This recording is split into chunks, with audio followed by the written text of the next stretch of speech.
Hi friends, this is Worldmaker Books and I'm Joy. Welcome to the reading of Black and White by Mark Wandry. Today we begin with Chapter 7.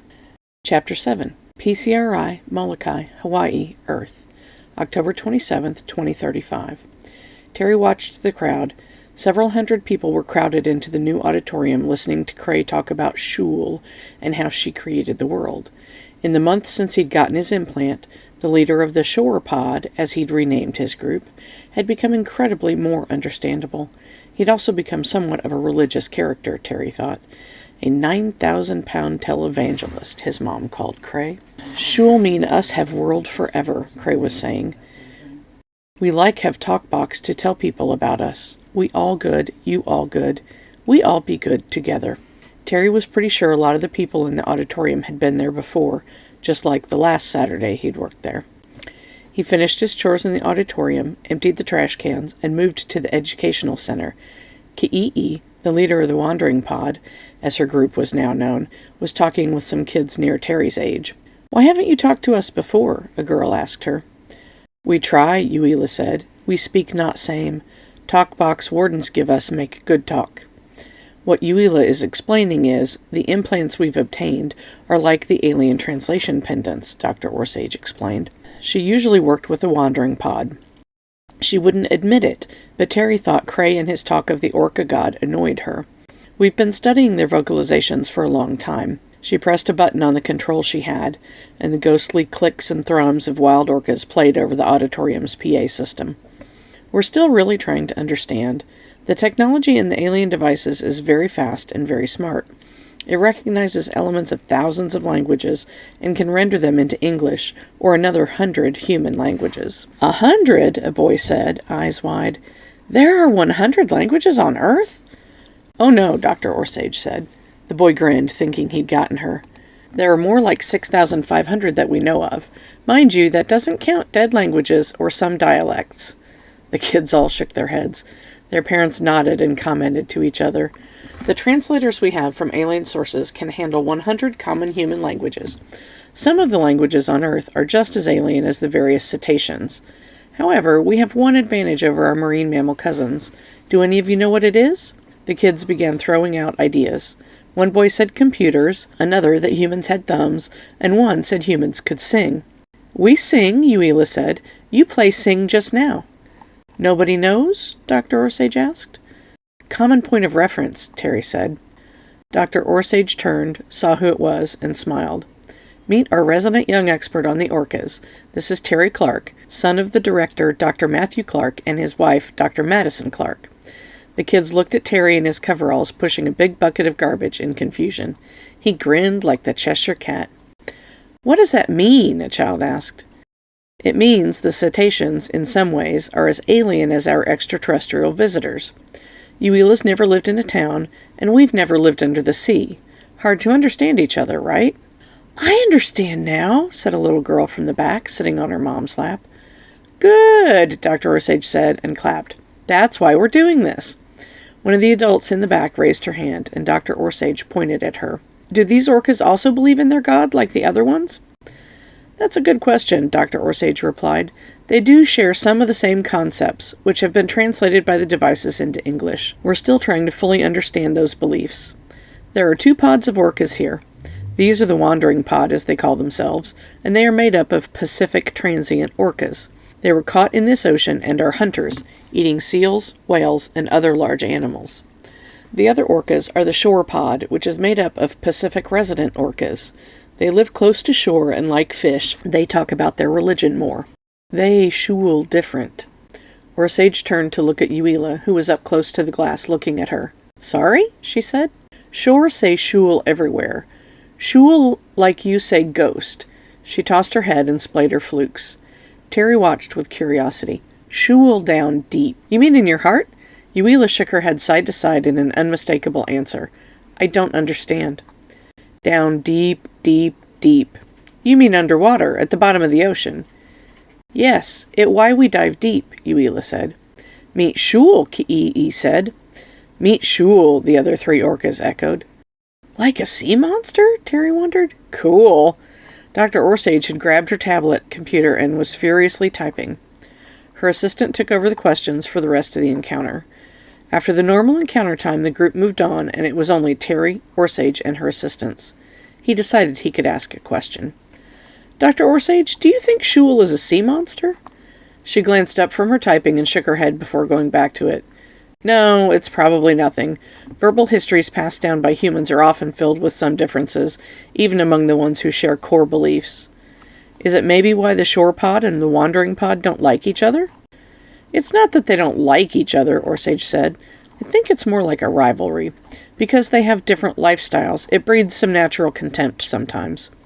"Are you going to put them together at some point?" "We're still evaluating how that would work with the new translators factored in." Terry grunted. That's adult for "we don't know," he thought. Dr. Orsage went back to her notes. Uela was looking at him through the thick glass, her massive eye watching closely. "Uela?" "Yes?" "You said you understood the song Dr. Orsage played?" "Yes." "What did it mean?" "It's Song of Death." Dr. Orsage looked up and blinked. "What kind of death?" "Pod mate die." "Terry, can you leave me to talk to Uela, please?" Terry made a face, but left as he'd been asked, heading into the bottlenose habitat. He wondered why it was so important. He thought the orcas were interesting, especially since they'd had translators implanted. Now the Pacific bottlenose dolphins, they were freaking cool. If they were human, they'd fit right in with many of the hip young surfers he met regularly on Molokai. He also had to admit his opinion of the dolphins was at least partially biased because he was allowed to swim with them. Where the orca tanks were as massive as engineers could make them to allow the huge cetaceans room, the bottlenose habitat was a series of ponds with deep areas in the center and shallow at the edges. The habitat was staffed with 4 Institute employees, and at least 50 people were either in the water with the dolphins or watching curiously. Terry had seen video of people lining up 20 deep for a chance to touch a dolphin at some parks. In some of those parks, the guests would pay hundreds of dollars to get in the water with the animals. His parents hadn't shared all the details about how admission worked here, but he'd overheard the face-to-face encounter with the pod of Pacific bottlenose dolphins was $2,000 each and lasted an hour. It seemed like a ridiculous amount of money until you participated. The bottlenoses were an amusement park ride, a workout, and a comedy show combined. They only talked about how fun it was to be a dolphin, or about the games they often made up on the fly.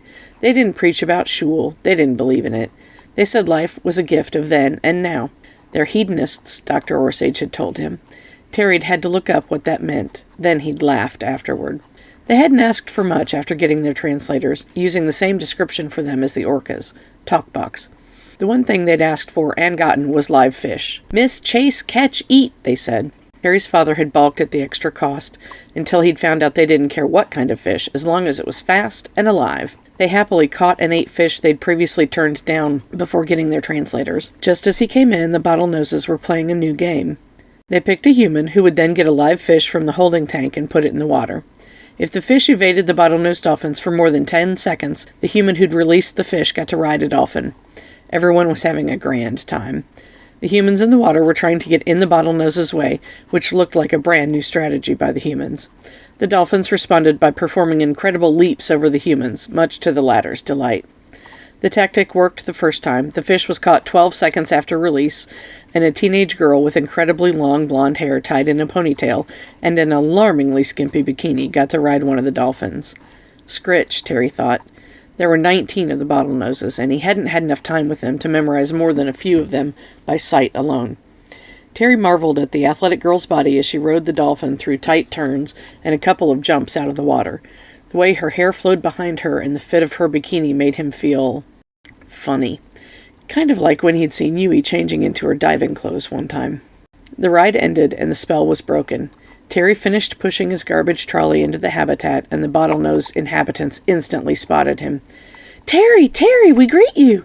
The cheer went up around the pool, making the people who'd been enjoying the encounter look around for the source of their excitement. "That's Terry Clark," Dr. Jesus Hernandez said. He was a senior scientist in charge of the bottlenose dolphins, and was an old, short, balding Hispanic man with a large tummy. Terry liked him a lot. "Terry's the son of our director here, and a favorite of our dolphin pod." "Sunrise pod! Sunrise pod!" the dolphins yelled. Dr. Hernandez smiled and bowed. "I'm sorry," he said to the guests and the bottlenoses. "Sunrise pod. Although I think they only gave themselves a name because they were jealous of the orcas." 3 bottlenoses flipped over and used their flukes to send jets of water at Dr. Hernandez, nearly knocking the portly man into the pool. The 19 dolphins laughed uproariously. Terry had never heard the translators render cetaceans' language into a laugh. One of the bottlenoses surfaced next to Terry and spoke. "Light Femme ride me now? I think she has to win again," he told the bottlenose he recognized as Hoa. The dolphin shot water at him with his long mouth, the equivalent of a snort, and spun away. While Terry worked at cleaning out cans, another fish was tossed into the water, and the dolphins were in hot pursuit. 2 of them raced to corner the fish. Then, just as they were an instant from catching it, Hoa swam into their way, stopping them from completing the catch, and letting the human win the game. The entire pod exploded in angry chatter. Much of it was not rendered into English. Terry had noticed that happened most often with the dolphins. The researchers weren't quite sure why, either. An alien El Shah technician who'd helped with the implants was working out the programming, something called a translation matrix algorithm, trying to find out what was wrong. Scritch swam over and came out of the water next to Terry. "What did he do?" "What do you mean?" "Hoa break game! Not play right way! What he do? Word?" Hoa was over by the blonde girl, paddling lazily next to her. "Oh, I guess he cheated." "Cheat? That word?" "Yes," Terry said. "It means he didn't play fair or by the rules." "Cheat, cheat, cheat!" Meanwhile, Hoa was discovering it wasn't the blonde teenager who won the ride, but a man in his early 20s who'd released the fish, and he wanted the ride. "No," Hoa said. "Give ride Light Femme." He squirted some water at the blonde teenager who looked confused. "I'm the one who let the fish go," the man said. Hoa flicked his flukes and hit the man in the face with a powerful wave of water, knocking him on his hind end. "Light Femme ride." The girl looked confused and backed away, up out of the water into the shallower area. Hoa pursued. She gave a squeak of concern, and Scritch plowed into Hoa's side, sending the other dolphin rolling into the deeper water. "No more game you play," Hoa said, the clicks emphasized with powerful snaps of his rostrum. Dr. Hernandez checked his watch. "Okay, folks, that's about all the time we have for the encounter now. If you'll head for the locker rooms and change, I believe lunch is probably waiting for us. You'll have a few minutes after lunch to talk to the dolphins, after they've had time to rest." The blonde girl looked around, confused, but an older man, her father maybe, came over and put a hand around her shoulder to lead her away. The mood was more somber and confused as the group began to leave. "Terry?" "Yes, Dr. Hernandez?" The doctor had walked over to Terry, and he looked disappointed. "Did you teach Scritch the word cheat?" Terry felt his face getting hot. "Yes, Dr. Hernandez. Please don't do that again. You know how much trouble we're having with the bottlenoses, getting them to interact with humans in a constructive manner." "Yes, Dr. Hernandez." "Terry swim?" a bottlenose asked. Terry recognized the female named Ihu due to her particularly long rostrum and sleek melon, the bump on their head where a human's forehead would be. It was the organ which let them send sonar pulses in the water. "I think Terry still has work," Dr. Hernandez said. "Work," Ihu said, and let out a convincing raspberry sound, requiring no translation. "I'm done," Terry said. "May I, please?" Dr. Hernandez looked at him sternly, placed his hands on his hips, and scowled. Terry put on his most innocent smile, and the doctor laughed. He looked at the pod and could see Hoa was off to one side with 2 other males. They appeared to be talking, and Hoa was slowly flexing his side. Even under a couple meters of water, Terry could see the bruise. "If it's okay with Scritch," the doctor said. "Like Terry swim," Scritch said. "Like Terry play." "Very well," Dr. Hernandez said. 1 hour. "Thanks, sir," Terry said, and bolted for the staff locker room, his garbage trolley completely forgotten. He came out of the locker room in less than a minute, face mask already in place, still tying his swim trunks as he ran. Ihu saw him running and swam along his path, her powerful flukes moving almost too fast to see. When he was a few meters from the edge of the pool, he leaped into the water. Ihu jumped, turning her body to present a dorsal fin, which Terry caught, and they hit the water together. In the water, Ihu rolled on her belly, swimming upside down, while Terry lay against her, one hand holding each pectoral fin, his body melding with her mighty strokes. They rocketed through the water with such powerful strokes, his mask compressed against his face hard enough to hurt. He didn't care. He felt like a human torpedo. "I like swim you," Ihu said later. She was breathing in and out from her blowhole every few seconds, which was the equivalent of a human gasping for breath. "It's fun swimming with you, too." "You swim more?" "Sometime, I hope." She'd come over just before the bottlenoses had undergone their surgeries for translators. None of the researchers had been there with translators, but it hadn't mattered. Ihu and several other dolphins had played in the water with Terry and Yui. The humans threw volleyballs, which the bottlenoses either caught or bounced off their rostrums.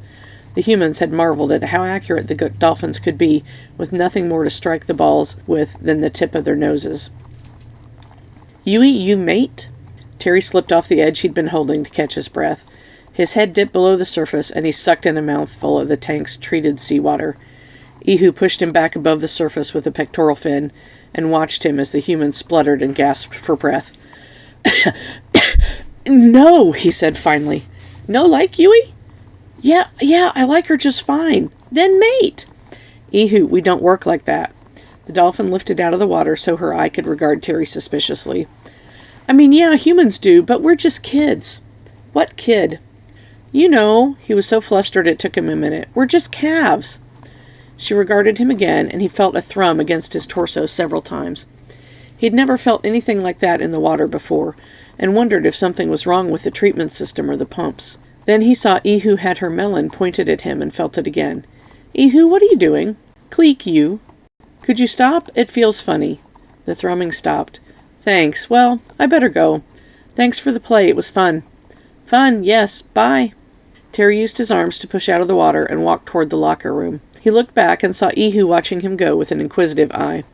2 other bottlenoses were gliding up next to her, and he was sure they were talking about him. That was twice in one afternoon he'd been embarrassed. Once by an adult, and then by a damned dolphin. He was mumbling to himself in the shower when Dr. Hernandez came in.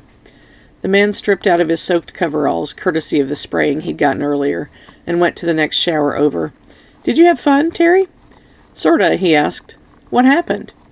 He thought about it for a minute, then decided his curiosity was worse than being further embarrassed.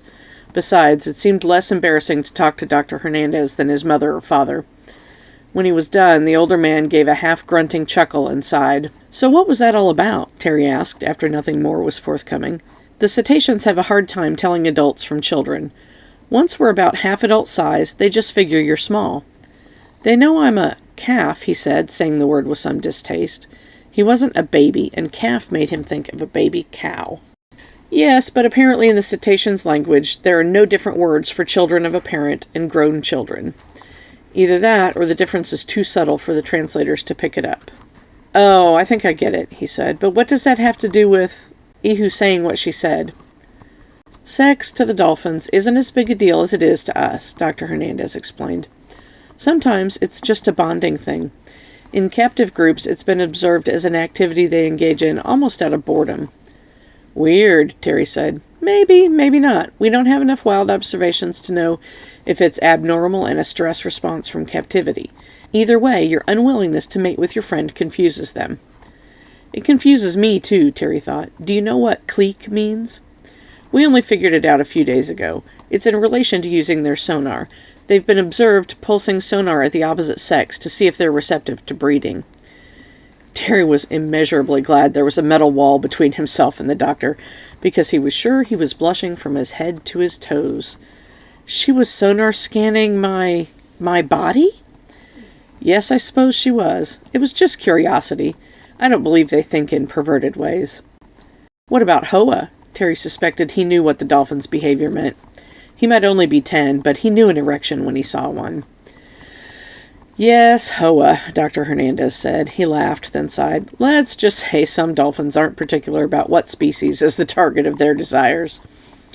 Terry was glad to finish drying off and get dressed. He'd had enough of such conversations for one day. Maybe enough for the year. He went back to tend to his forgotten trolley. Luckily, the dolphins had left the encounter pools and gone on to talk with the guests. Chapter 8. Pawaiwa, Shipwreck Beach, Lanai, Hawaii, Earth. November 23rd, 2035. Terry surfaced and shook the water from his hair before pulling his mask back and orienting himself toward Crispin. The Saturday afternoon skies were growing darker, hinting at possible rain. Doc was sitting on the diving platform, skinning one of the uku or gray snapper they'd caught. Yui surfaced next to him. Part of the YOGN 42 wreck was just poking out of the water, and they'd been exploring the superstructure. Doc had caught the fish and surfaced a minute before the 2 kids, first making sure they were clear of the wreck. "Find anything?" he called as they paddled toward the boat. "Yui found a plate," Terry said. She held up the item, half barnacles, half tarnished steel. I struck out. Terry sighed and shook water out of his eyes. He wished he'd found something interesting, or that the fun had gone on longer. He didn't want it to end, because he'd have to give Yui the bad news. YOGN 42's just a junk pile, Doc admitted, flipping guts into the water. It's got a big open superstructure, so it's fun to dive in. YOGN 42 was the resting remains of a World War II Liberty ship. When the war had ended, instead of scrapping it, the military had simply grounded the ship and left it to rust. "Yeah, it was cool," Yui agreed, "like a haunted castle or something." The two young people reached the platform as Doc finished cutting up the uku. He helped them as they handed up their tanks and flippers, then the kids got themselves up onto the platform. As Doc gathered up the fillets, Terry watched small reef fish helping themselves to the uku remains. A few minutes later, they were sitting on Crispin's transom as Doc fanned the coals to white and put the fillets on a grill. Yui and Terry sipped bottles of Coke, enjoying the cold sweetness. Doc had a beer. "Do you believe they're talking about making it illegal?" Doc said, pointing at the bottles with a spatula. "Coke? Why Coke?" Terry asked. "Not Coke specifically," Doc said, flipping a fillet and checking its doneness. "The sugar in it." "I like sugar," Yui said. Terry nodded and took a big drink, making an over-exaggerated "ah." "Of course you do," Doc said. "It tastes good because humans were programmed over 1,000,000 years of evolution to crave it." "Then why do they want to make it illegal?" Terry asked. "Because some people abuse it, they get overweight, and then they get heart disease, which kills them." "So that means I don't get sugar?" Terry asked. Doc nodded. "Why?" "Some people think if someone abuses a thing, no one should have it." "That's stupid," Terry replied. "That's government," Doc said, "and a certain political ideology," he said under his breath. "What was that?" Yui asked. "Nothing. Fish is done." They spent an hour eating on the small inset chairs up on the flying bridge. Doc microwaved some rice and vegetable packages to go with the uku, and Terry loved the taste. Fresh seafood was something he loved about Hawaii. He liked hamburgers more, but those were expensive on the islands. "Doc," Terry said as he chased the last bit of fish with a plastic fork. "Yeah, kid." "Why didn't you tell us you were a Navy SEAL?" Yui looked up, quietly listening. "And please don't say we never asked." Doc laughed and shook his head. "Well, you didn't ask." Terry threw his fork at Doc, who caught it. He sighed. "Look, being a SEAL was a big part of my life. I had a grandfather who was one of the first. From the moment I was old enough to be a SEAL, I wanted to be one. Having the trident punched on my chest was the single greatest moment of my life." Terry looked confused. Doc held up a hand. "Some other time." "Anyway," he continued, after taking a sip of his beer, "we were being inserted during the attack on Iran. A target of opportunity, they called it. If everything went right, we'd get a once-in-a-lifetime opportunity while the aliens were kicking the shit out of the jihadis." He shrugged. "It didn't go right." "What happened?" Yui asked. Doc looked at them for a long time, thinking. He seemed to have come to a decision. "I knew going off to the stars and fight those alien bastards was a mistake. Only I wasn't conscious enough to tell anyone at the time. By the time I was, it was too damn late." He drained the beer and tossed the bottle into a can on deck. "You want to know why I'm teaching MST? Because I think I can help some kids make the right decision, or at least keep them from making the wrong decision." The three sat in the lengthening afternoon light and watched the clouds heading in from the west. Doc looked over at the controls. Terry could see him thinking about how long it would take to get back to Molokai and wondering if they could beat the storm. He got up to put away the grill, and the kids pitched in, securing everything. In a few minutes, Crispin was roaring to the north toward Molokai.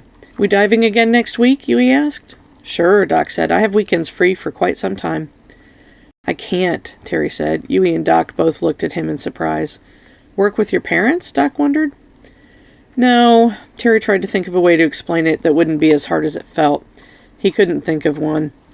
"Mom, Dad, and some of the scientists are going on an expedition to contact wild humpback whales.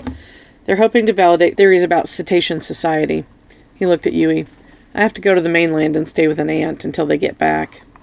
"How long will it be?" she asked. Her eyes were wide with surprise and hurt. "I'll be back in time for school next fall." "Oh," she said. Yui got up and went down below, into the trawler's cabin. Doc looked after her, then at Terry, who was looking off into the distance toward Molokai. Rain began to fall as they motored toward home. Chapter 9. The Queen's Medical Center, Honolulu, Hawaii, Earth, August 2nd, 2036.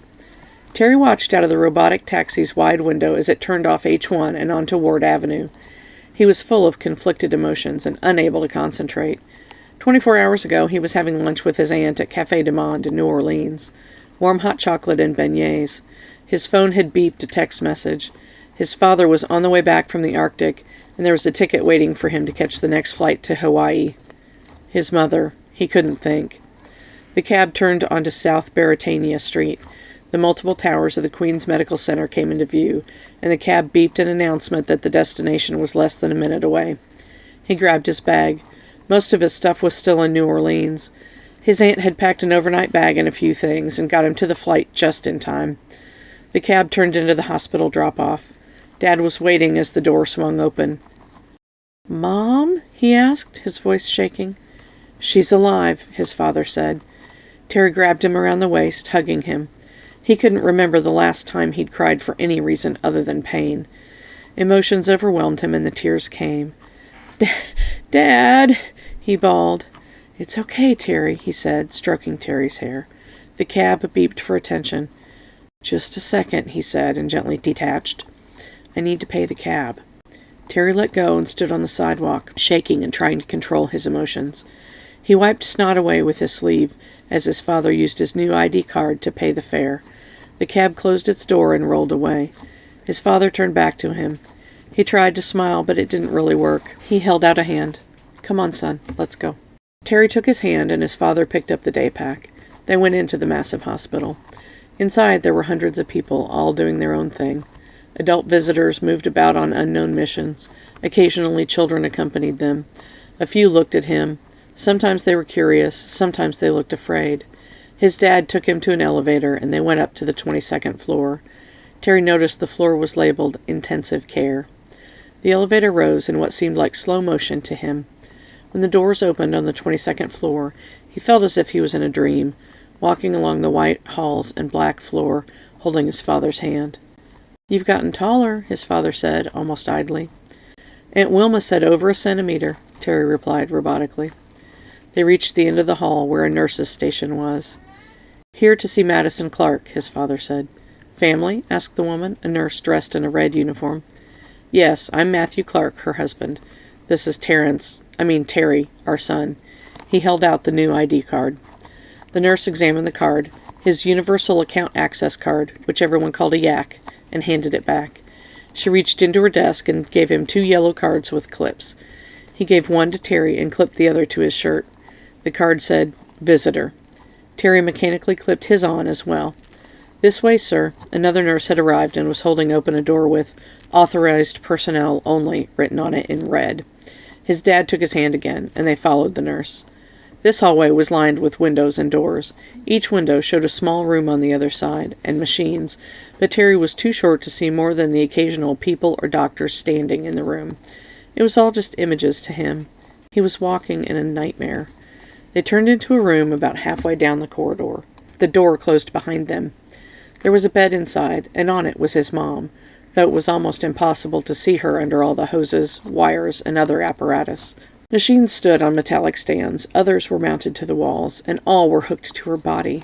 Rhythmic beeping was audible constantly, and bellows moved up and down, reminding him of the old film villain, Darth Vader. His dad stopped next to the bed. A woman stood there, a tablet computer in her hand. She was examining one of the machines and making notes. "Any change, doctor?" he asked. "No, Dr. Clark," she said, shaking her head. "No better, but no worse either." Terry let go of his dad's hand and reached over to touch his mother's. There was a needle in the back of her hand, with clear fluid running through it into her body from a bag suspended on a hanger. Some kind of machine beeped there, adding to the endless cacophony of beeps, whirs, and buzzes. The hand was cool to the touch, cooler than he thought it should be. "Mama?" he asked. The doctor and his dad looked down at him, and he began to cry again. The room was private, like an office, but there was just a small table with several chairs around it. The doctor he'd seen was sitting on one side of the table. Terry and his dad were on the other side. "I'm sure you have a lot of questions," the doctor said to Terry. "However, I'll leave the details to your father for explanation. I just wanted to tell you we're doing everything we can." Will she wake up? Terry asked. We don't know, the doctor admitted. Her brain is injured. We're giving her the best treatment we can. It will be another week or so before we can see if she'll regain consciousness. The doctor went on for another minute with more technical details for his dad.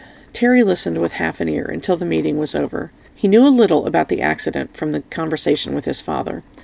On the way to the airport, his father had gotten through to Terry on the phone, and they'd talked for 5 minutes. There'd been an accident while they were diving in the Arctic. His mother had been hurt badly. He was with her in Honolulu, and Terry was to fly back immediately. An hour later, he was getting on the plane at New Orleans International Airport. They were back in the intensive care waiting room.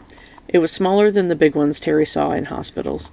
Only a few people were sitting in the chairs and couches. Nearby, a woman was sleeping, a young girl using her lap as a pillow to sleep as well. Okay, his dad said once they'd found a quiet place. Let me tell you what happened.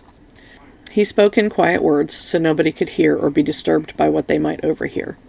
We set up operations in the Arctic with a previously identified pod of humpback whales. Your mom and I were both in the water, swimming in specially made dry suits for the Arctic water. We were attached to a submersible, cruising along next to the bull male whale. We'd been trying to talk to him for weeks. Over and over again we dove with the pod, following along behind the manned submersible like being towed behind an airplane. We tried everything we could think of. The translator was working perfectly, communicating in the humpback's language of moans, clicks, and wails. Only they wouldn't respond. Finally, we had staff at the Institute talk to the bottlenoses and ask them to send a message. Bottlenose dolphins had been seen with humpbacks, though rarely. Maybe it would work. We didn't know. The dolphins called the humpbacks dreamers. They did as they were asked.